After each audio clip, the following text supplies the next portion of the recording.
Hello everyone, welcome to this installment of my XJ12 restoration project. So this week I had an opportunity to take out the dash and get a look back there, and everything is solid and rust free except for this area of the floor board here. Really needs to be replaced. It's got some pretty extensive damage, but it's very savable.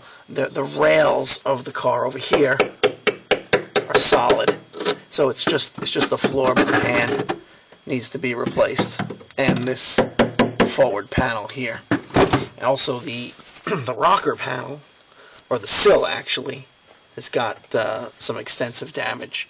So a little patch cut out from a Series 3 sedan donor car would be a nice. It's going to be a nice replacement for this metal. And now the driver's side seems pretty solid. So it only seems like the front of the passenger side is going to need some extensive work, which is not that bad. The sills are solid.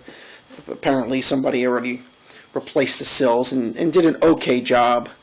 They're going to have to be, they're only spot welded in a few areas. They're going to have to be completely stitch welded.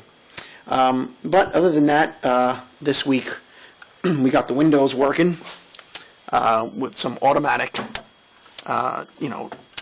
down, one touch, up and down windows. Fronts and backs are working.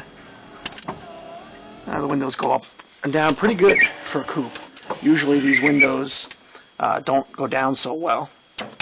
And we got the door locks working, and we installed a central locking system, keyless remote entry, and that's working really good.